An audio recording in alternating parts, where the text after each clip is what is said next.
नमस्कार मित्रों, स्वागत है आपका एक बार फिर आपके अपने YouTube channel Atharva tech classes पर। दोस्तों, आज से हम एक नया सब्जेक्ट बिल्डिंग मटेरियल्स शुरू करने जा रहे हैं, जिसमें आज हमारा पहला टॉपिक रहेगा ब्रिक्स, जो कि सभी एई जेई लेवल के एग्जाम के लिए काफ़ी इंपॉर्टेंट है। तो वीडियो को पूरा जरूर देखिएगा, और अगर अभी तक आपने अथर्व टेक क्लासेस चैनल को सब्सक्राइब नहीं किया है तो चैनल को सब्सक्राइब करें और ज़्यादा से ज़्यादा लोगों तक शेयर करें। आज की क्लास का हमारा पहला क्वेश्चन है, the standard brick weight should range from. तो याद रखिएगा, अगर ब्रिक के वेट के बारे में आपसे पूछा जाता है तो इसका स्टैंडर्ड वेट होता है 1800 केजी पर मीटर क्यूब, और इन्होंने रेंज पूछी है तो इसकी रेंज रहेगी 1600 से 1920 केजी पर मीटर क्यूब, यानी कि ऑप्शन नंबर बी आपका करेक्ट आंसर होगा। इसके अलावा याद रखिएगा, ब्रिक की डेंसिटी के बारे में भी आपसे क्वेश्चन में पूछा जाता है, जो कि होती है 1700 से 1900 केजी पर मीटर क्यूब। इसे भी याद रखिएगा। इसके अलावा याद रखिएगा, अगर आपसे एक सिंगल ब्रिक के वेट के बारे में पूछा जाए तो इसका वेट होता है 3.5 केजी। एक स्टैंडर्ड वेट की अपन बात कर रहे हैं। इसके अलावा ब्रिक का एक क्वेश्चन और आता है कि एक मीटर क्यूब में कितने नंबर ऑफ ब्रिक्स बनते हैं। तो याद रखिएगा, 500 ब्रिक्स आते हैं एक मीटर क्यूब में। तो इन पॉइंट्स को भी आप याद रखिएगा। आइए बढ़ते हैं अपने अगले क्वेश्चन की तरफ। अगला क्वेश्चन है, bulls trench kiln is used in the manufacturing of. Option दिए गए हैं सीमेंट, लाइम, ब्रिक्स या एम सैंड। तो याद रखिएगा, बुल ट्रेंच जो किल्न रहेगा, इसमें आपको ब्रिक्स का मैन्युफैक्चरिंग देखने को मिलेगा। तो ऑप्शन नंबर सी आपका करेक्ट आंसर रहेगा। इसका नाम याद रखिएगा, बुल ट्रेंच किल्न। अगला क्वेश्चन है, the standard size of a brick is. इससे भी दो क्वेश्चन बनते हैं। अगर आपसे स्टैंडर्ड साइज पूछी जाए तो ये होती है 19 इंटू 9 इंटू 9 सेंटीमीटर, या फिर आप इसे कह सकते हैं 190 इंटू 90 इंटू 90 mm। तो ये दो क्वेश्चन तो हो गए आपके स्टैंडर्ड साइज से। इसके अलावा अगर आपसे नॉमिनल साइज पूछी जाती है तो 20 इंटू 10 इंटू 10 सेंटीमीटर रहेगा, या फिर रहेगा 200 mm into 100 mm into 100 mm। ये रहेगी ब्रिक की नॉमिनल साइज। तो इसे भी आप याद रखिएगा। जनरली लोग इसमें कंफ्यूज हो जाते हैं, कई बार एग्जाम में स्टैंडर्ड की जगह नॉमिनल पूछा जाता है और लोगों को याद रहता है 19 इंटू 9 इंटू 9। तो इस तरह से क्वेश्चन गलत होने के चांसेस रहते हैं, तो इन दोनों का अंतर याद रखिएगा। अगला क्वेश्चन है, which class of bricks are used for centering of RCC structure. तो याद रखिएगा, सेंटरिंग फॉर आरसीसी स्ट्रक्चर के लिए क्लास 2 ब्रिक का यूज किया जाता है। तो ऑप्शन नंबर बी आपका करेक्ट आंसर रहेगा, सेकंड क्लास ब्रिक। इसके अलावा अगर आपसे पूछा जाए फर्स्ट क्लास ब्रिक कहां पर यूज की जाती है, तो जहां पर ब्रिक का फेस एक्सपोज्ड रहेगा, यानी कि इसके ऊपर प्लास्टर ना होकर पॉइंटिंग की जाएगी और सामने से क्लियर आपको जो बॉल पे ब्रिक्स दिखेंगी वो इस तरह से देखने को मिलेंगी, तो वहां पर आप जनरली यूज करते हैं फर्स्ट क्लास ब्रिक का। और थर्ड क्लास का यूज करते हैं टेम्परेरी जो स्ट्रक्चर्स रहते हैं उसका। इन पॉइंट्स को भी आप याद रखिएगा। अगला क्वेश्चन है, according to IS 2180/1988 what is the minimum bulk density of heavy duty burnt clay brick. तो याद रखिएगा, इसका सही जवाब होगा 2.5 ग्राम पर सेंटीमीटर क्यूब। जैसा कि आप सभी जानते हैं, बिल्डिंग मटेरियल एक थ्योरी सब्जेक्ट है, तो मोस्टली चीजें आपको इसमें ऐसी मिलेंगी जो आपको डायरेक्ट याद करनी पड़ेंगी। कुछ टेबल्स रहेंगी, कुछ डायरेक्ट वैल्यूज रहेंगी। तो जैसे बल्क डेंसिटी मिनिमम पूछी इन्होंने heavy duty burnt clay brick की, तो ये होगी 2.5 ग्राम पर सेंटीमीटर क्यूब। तो इसे आपको याद रखना है। अगला क्वेश्चन है, calculate the number of bricks in 20 cubic metre brick work. तो जैसा कि आप सभी जानते हैं, अपन पहले भी डिस्कस कर चुके थे कि 1 मीटर क्यूब में 500 ईंटें आती हैं। तो इन्होंने पूछा है 20 मीटर क्यूब में, तो डायरेक्ट आप 20 का इसमें इंटू कर देंगे तो आपको मिलेगा 10,000, यानी ऑप्शन नंबर सी आपका करेक्ट आंसर है। तो कुछ इस तरह के सिंपल कैलकुलेशन वाले क्वेश्चन भी आपको एग्जाम में देखने को मिलते हैं, खासकर जेई लेवल के एग्जाम में। अगला क्वेश्चन है, the main ingredient of a good quality brick earth is. Option दिए गए हैं मैग्नीशिया, लाइम, सिलिका या एल्यूमिना। तो जैसा कि आप सभी जानते हैं कि इन सभी का यूज किया जाता है गुड क्वालिटी अर्थ ब्रिक बनाने में, लेकिन इन्होंने पूछा है मेन इंग्रेडिएंट कौन सा रहेगा। तो जैसा कि आप सभी जानते हैं, इसमें सिलिका की मात्रा की बात की जाए तो ये होता है 50 से 60%। इसके अलावा अगर बात की जाए एल्यूमिना की, तो एल्यूमिना आपको देखने को मिलेगा 20 से 30%। लाइम आपका 10% से कम रहेगा और मैग्नीशिया रहेगा 1% से कम। तो अगर मेन इंग्रेडिएंट की बात की जाए तो सबसे ज्यादा मात्रा में आपको सिलिका देखने को मिलेगा ब्रिक के मैन्युफैक्चरिंग में। तो ऑप्शन नंबर सी आपका करेक्ट आंसर है। अगला क्वेश्चन है, efflorescence in bricks causes due to, सबसे पहले तो समझिए इफ्लोरेसेंस होता क्या है। तो आपने ब्रिक के ऊपर कई बार व्हाइट कलर का पाउडर तरह की चीज आपने देखने को मिलेगी, इस डिफेक्ट को इफ्लोरेसेंस कहा जाता है। और ये पूछा गया है कि किसके कारण से होता है, तो ऑप्शन देखते हैं, एक्सेसिव बर्निंग ऑफ ब्रिक्स, फिर कहा गया है high content of silt in brick clay, फिर कहा गया है high process of the bricks, या presence of soluble salt in the parent clay. तो जो ब्रिक बनाने के लिए पेरेंट क्ले रहेगी उसमें अगर आपको सॉल्यूबल साल्ट की मौजूदगी है तो इस कारण से ये प्रॉब्लम देखने को मिलती है इफ्लोरेसेंस की। तो ऑप्शन नंबर डी आपका करेक्ट आंसर होगा। अगला क्वेश्चन है, percentage of alumina in a good brick earth lies between. तो अभी अपन ने डिस्कस किया था कि जो ब्रिक बनाएंगे उसमें एल्यूमिना की मात्रा 20 से 30% रहेगी, यानी कि ऑप्शन नंबर बी आपका करेक्ट आंसर होगा। इसके अलावा सिलिका रहेगा 50 से 60%, तो इसे भी आपको याद रखना है। अगला क्वेश्चन है, which type of bricks that should not fuse even when heated to 1700 degree Celsius. Option दिए गए हैं perforated bricks, coping bricks, fire bricks या पेविंग ब्रिक्स। तो याद रखिएगा अगर 1700 डिग्री टेम्परेचर पे भी ब्रिक फ्यूज नहीं हो रही है तो वह ब्रिक होगी फायर ब्रिक, यानी ऑप्शन नंबर सी आपका करेक्ट आंसर होगा। परफोरेटेड ब्रिक के लिए ही याद रखिएगा हॉलो ब्रिक भी कहा जाता है। ये जनरली जहां लाइट वेट स्ट्रक्चर या मल्टी स्टोरीज जहां रहती हैं वहां पर यूज की जाती है, जहां कम वजन वाली या लाइट वेट ब्रिक की जरूरत हो वहां परफोरेटेड ब्रिक का इस्तेमाल किया जाता है। कोपिंग ब्रिक आप सभी जानते हैं, जहां कोपिंग की जाती है, कोपिंग मुझे लगता है आप सभी जानते होंगे, जैसे छत की बाउंड्री वॉल है इसके ऊपर कोपिंग कर दी जाती है ताकि रेन वाटर बाउंड्री वॉल से या पैरापेट वॉल से अंदर सीपेज ना हो। तो जो कोपिंग होती है उसमें कई बार ब्रिक्स का भी यूज किया जाता है, तो वहां पर कोपिंग ब्रिक का आप यूज करेंगे। पेविंग ब्रिक आप सभी जानते हैं, जब पेवमेंट बनाए जाते हैं, जैसे स्ट्रीट में आपने देखा होगा पेवर ब्लॉक लगे हैं या पेवर ब्रिक्स लगे हैं, पार्क में देखा होगा जहां साइड में रनवे बना रहता है उसमें पेविंग ब्रिक्स लगी रहती हैं, तो उस जगह पर पेविंग ब्रिक का यूज करेंगे। इसके अलावा अगर फायर ब्रिक की बात की जाए तो आप नाम से ही समझ रहे हैं, जहां फायर रेजिस्टिंग ब्रिक की जरूरत होगी या फायर रेजिस्टिंग बिल्डिंग की जरूरत होगी वहां पर फायर ब्रिक यूज की जाती है, क्योंकि यह 1700 डिग्री तक भी यूज नहीं होती या मेल्ट नहीं होती या इसका शेप खराब नहीं होता है, और ये सेरेमिक मटेरियल की बनी होती है। इसे भी आप याद रखिएगा, जनरली पूछा जा सकता है कि फायर ब्रिक में मेन मटेरियल क्या होता है, तो सेरेमिक। अगला क्वेश्चन है, bricks are burnt at the temperature range of. तो जो किल्न में ब्रिक बनाई जाती है वह कितने टेम्परेचर पर उसको हीट किया जाता है, पकाया जाता है, पूछा गया है।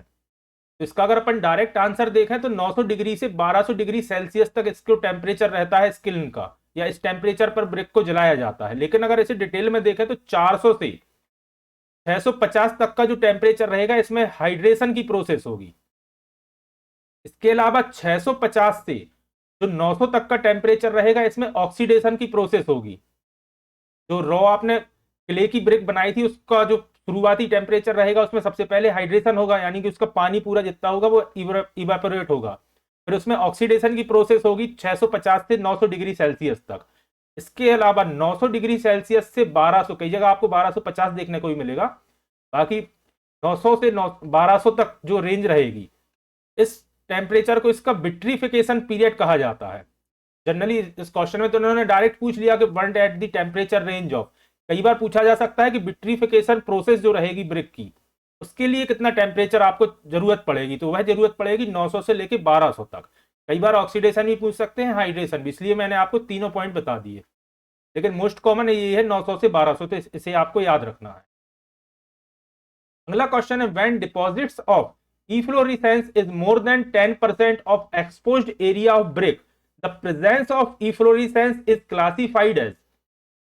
तो इफ्लोरेसेंस तो मैं आपको बता ही चुका हूं कि जो ईट का या ब्रिक का जो एरिया रहेगा इस पर जो व्हाइट पाउडर या व्हाइट आपको कह सकते हैं दाग देखने को मिल सकते हैं ब्रिक के ऊपर, तो इसमें अगर ये 10% से कम है, सॉरी 10% से कम है, तो ये कंडीशन रहेगी स्लाइट की। इसके अलावा 10% से 50% तक है तो ये कंडीशन रहेगी मॉडरेट की, और अगर 50% से ऊपर है तो ये कंडीशन रहेगी हैवी इफ्लोरेसेंस की। इन्होंने पूछा है when deposit of efflorescence is more than 10% of exposed area, तो अभी अपन ने देखा कि 10% से 50% है तो ये रहेगी मॉडरेट कंडीशन, और 10% से कम रहेगी तो याद रखिएगा स्लाइट रहेगा, यानी कि 9% तक स्लाइट माना जाएगा। और 10 अगर है तो ये मॉडरेट कंडीशन है। 50 के ऊपर 50% से ऊपर अगर आपको इफ्लोरेसेंस देखने को मिल रहा है तो वह हैवी इफ्लोरेसेंस की कंडीशन है। अगला क्वेश्चन है the phenomenon in which clay is made loose and any ingredient to be added to it is spread out on top and turned up and down in a vertical direction is known as। Question को एक बार फिर से समझिए। The phenomenon in which clay is made loose and any ingredient to be added to it is spread out on top and turned up and down in a vertical direction is known as। तो इस condition को या इस process को कहा जाता है उसकी ब्लेंडिंग करना। तो ऑप्शन नंबर सी आपका करेक्ट आंसर होगा। आने वाले क्वेश्चंस में अपन इन सबके बारे में भी डिस्कस करेंगे। टेम्परिंग, क्लीनिंग, बेदरिंग, ब्रिक बनाने के पहले जो उसकी क्ले होती है उसकी प्रोसेस होती है, उसके बाद उसको बनाने की यानी कि मोल्डिंग की प्रोसेस होती है, फिर उसको बर्निंग की प्रोसेस के बाद कंप्लीट ब्रिक बनाई जाती है। तो इन सभी के बारे में अपन आगे डिस्कस करेंगे।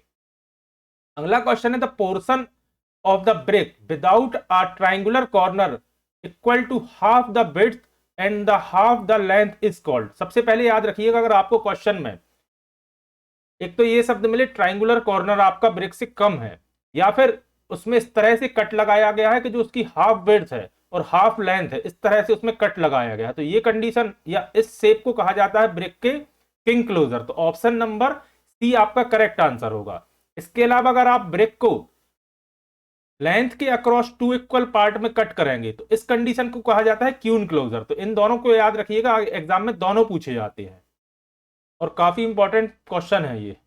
अगला क्वेश्चन है a first class brick when emerged in a cold water for 24 hours should not absorb water more than.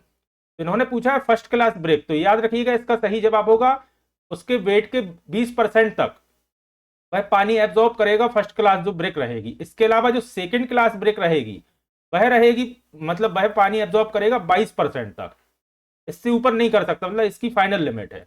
और 25% से ज्यादा वाटर एब्जॉर्ब नहीं करेगी थर्ड क्लास ब्रिक। तो इन पॉइंट्स को भी आप याद रखिएगा। अगला क्वेश्चन है from the following what is the standard size of modular building brick as per IS 1077/1992। तो याद रखिएगा मॉड्यूलर ब्रिक को ही स्टैंडर्ड ब्रिक या स्टैंडर्ड ब्रिक को मॉड्यूलर ब्रिक कहा जाता है। तो जिसकी साइज होती है 19 centimetre into 9 centimetre into 9 centimetre. अगर आपसे ट्रेडिशनल ब्रिक की बात की जाए तो उसकी साइज होगी 23 centimetre into 11 centimetre into 7 centimetre. और नॉमिनल ब्रिक की बात की जाए तो उसकी साइज होगी 20 centimetre into 10 centimetre into 10 centimetre. तो इन पॉइंट्स को याद रखिएगा। जो आपकी ट्रेडिशनल ब्रिक है उसकी एग्जैक्ट ये नहीं होती, वो होती है 23 इंटू 11.4 इंटू 7.5। तो इसे आपको याद रखना है। अगला क्वेश्चन है which of the following ingredient इंपार्ट red colour in the clay brick. अगर आपसे रेड कलर के बारे में पूछा जाता है चाहे वह किसी भी चीज के मैन्युफैक्चरिंग में हो तो वह रेड कलर आता है आयरन ऑक्साइड के कारण। तो ऑप्शन नंबर डी इसका करेक्ट आंसर होगा। और इसकी अगर आपसे क्वांटिटी भी पूछी जाती है तो याद रखिएगा जनरली 5 से 6% आयरन ऑक्साइड मिलाया जाता है ब्रिक के मैन्युफैक्चरिंग में।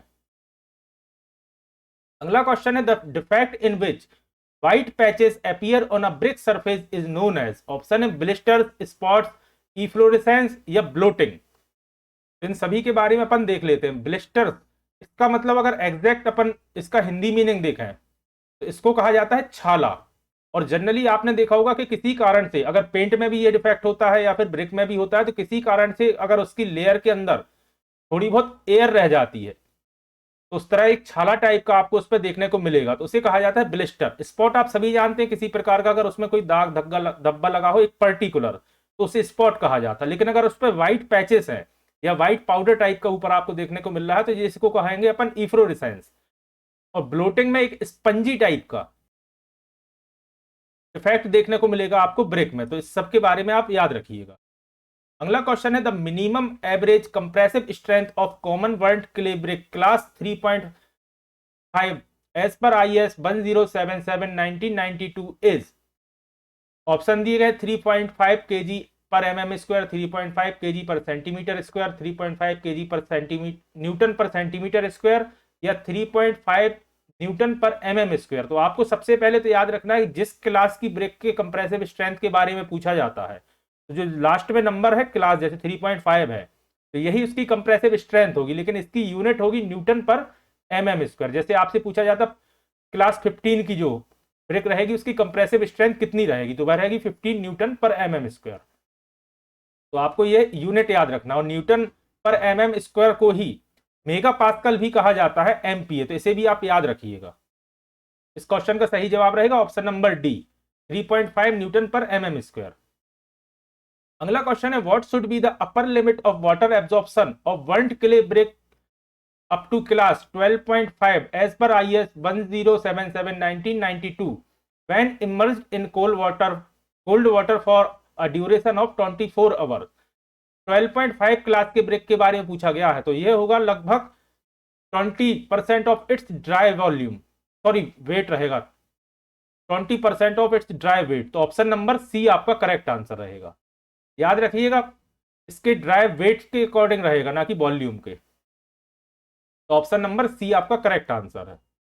और अगर इसके कंप्रेसिव स्ट्रेंथ की बात करते तो याद रखिएगा क्लास 12.5 क्लास पूछा है इन्होंने, तो 12.5 न्यूटन पर mm स्क्वायर रहेगा।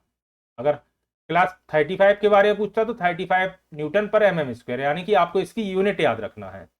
और 20% इसकी ड्राई वेट से ज्यादा पानी एब्जॉर्ब नहीं करना चाहिए। अगला क्वेश्चन है, if excess silica is present in a brick it makes the break. सबसे पहले तो याद रखिएगा सिलिका ब्रेक में क्यों डाली जाती है, तो इसकी हार्डनेस के लिए, ब्रिक की स्ट्रेंथ के लिए, यानी कि जो सबसे मेन जरूरतें रहती हैं ब्रिक की वह सिलिका के ही कारण होती हैं। इसी कारण से 50 से 60% सिलिका मिलाया जाता है। हार्डनेस हो गई, स्ट्रेंथ हो गई, और उसकी ड्यूरेबिलिटी के लिए सिलिका मिलाया जाता है। कितना मिलाया जाता है, तो 50 से 60%। अगर इससे ज्यादा मिलाते हैं, जैसे मान के चलिए आपने 75% सिलिका मिला दिया, जो कि गलत है, तो इस कारण से जो ब्रिक रहेगी वह ब्रिटल हो जाएगी और वीक हो जाएगी बर्निंग के बाद। तो ऑप्शन नंबर ए आपका करेक्ट आंसर होगा, क्योंकि हार्डनेस जरूरत से ज्यादा बढ़ी तो स्ट्रेंथ कम होगी और ड्यूरेबिलिटी कम हो जाएगी, तो ब्रेक हो जाएगी ब्रिटल। तो ऑप्शन नंबर ए आपका करेक्ट आंसर होगा। इसके अलावा याद रखिए अगर आपने एल्यूमिना की मात्रा बढ़ा दी उस कारण से ब्रेक वार्प होगी, और अगर आपने लाइम की मात्रा बढ़ा दी तो वह मेल्ट हो जाएगी जलने पर। याद रखिएगा बर्निंग के समय वह मेल्ट हो जाएगी, ये डिफेक्ट भी याद रखिएगा। अगला क्वेश्चन है, consider the given statements with respect to bricks. पहला स्टेटमेंट है, alumina present in the brick earth imparts plasticity, जो कि सही है, to the bricks earth so that it can be moulded for the formation of brick. याद रखिएगा brick में जो एल्यूमिना मिलाया जाता है वह उसकी प्लास्टिसिटी बनाने के लिए मिलाया जाता है, और उसी कारण से वह अच्छे से मोल्ड हो पाती है। फिर कहा गया है, if alumina is present in axis raw brick, अगर जरूरत से ज्यादा एल्यूमिना प्रेजेंट है, expand and soil during drawing and burning, तो ये स्टेटमेंट गलत है। सॉइल नहीं करेगा सूखने और जलने के बाद। जबकि इसके अलावा अगर एल्यूमिना की मात्रा बढ़ाते हैं तो ब्रिक बार्प होगी और प्लस श्रिंक होगी। याद रखिएगा अगर एल्यूमिना की मात्रा बढ़ाते हैं तो इसमें बार्पिंग और श्रिंकिंग की प्रॉब्लम देखने को मिलेगी आपको ब्रिक में। तो स्टेटमेंट पहला सही है और दूसरा गलत है, यानी कि ऑप्शन नंबर बी आपका करेक्ट आंसर है। Statement A is false, sorry A statement A is true and B is false. Option number B आपका करेक्ट आंसर है। अगला क्वेश्चन है, which of the following constituents is maximum in percentage in a good brick earth is. तो अभी अपन ने discuss किया था कि जो सिलिका रहेगा वह रहेगा 50 से 60%, आयरन ऑक्साइड रहेगा 5 से 6%, एल्यूमिना रहेगा 20 से 30% और मैग्नीशिया रहेगा 1% से भी कम। 1% से भी कम रहेगा मैग्नीशिया, याद रखिएगा। तो मैक्सिमम इन परसेंटेज रहेगा आपका सिलिका, यानी कि ऑप्शन नंबर सी आपका करेक्ट आंसर है। अगला क्वेश्चन है, according to IS 1077/1992 the average compressive strength of burnt clay brick with class designation 15 is. 15 class की ब्रिक की कंप्रेसिव स्ट्रेंथ एवरेज कितनी रहेगी, तो अभी अपन ने डिस्कस किया था 15, तो उसकी वैल्यू रहेगी और यूनिट रहेगी न्यूटन पर mm स्क्वायर। क्लास 15 है तो 15 ही रहेगी और यूनिट रहेगी न्यूटन पर mm स्क्वायर, या फिर आपको यहां पर मेगा पास्कल देखने को भी मिल सकता है, तो याद रखिएगा। तो ऑप्शन नंबर डी आपका करेक्ट आंसर होगा, 15 न्यूटन पर mm स्क्वायर। तो आज की क्लास में यही समाप्त करता हूं। आशा करता हूं आज की क्लास आपको पसंद आई होगी। अगर आज की क्लास आपको पसंद आई है और इसी तरह की और कंटिन्यू वीडियो आप चाहते हैं तो वीडियो पर कमेंट करें, वीडियो को लाइक करें, और अगर अभी तक आपने Atharva tech classes channel subscribe नहीं किया है तो चैनल सब्सक्राइब करें और ज्यादा से ज्यादा लोगों तक शेयर करें। अपन बिल्डिंग मटेरियल में इस सीक्वेंस से चलेंगे, जैसे अभी ब्रिक चल रहा है तो कुछ वीडियो में ब्रिक की और लेकर आऊंगा जिसमें ब्रिक के मैक्सिमम क्वेश्चन अपन कवर करेंगे। इसके बाद कोई अगला टॉपिक जैसे स्टोन हुआ या टिम्बर हुआ, प्लास्टिक, पेंट, तो कंटिन्यू में अपन पूरा बिल्डिंग मटेरियल कंप्लीट करेंगे। उसके बाद अपन करेंगे शुरू कंक्रीट टेक्नोलॉजी, और इसी तरह से मैं आपके सभी सब्जेक्ट कवर करा दूंगा। बस आप चैनल को सब्सक्राइब करें और वीडियो जरूर देखें। जल्द ही फिर हाजिर होता हूं मैं अपनी अगली क्लास के साथ। धन्यवाद।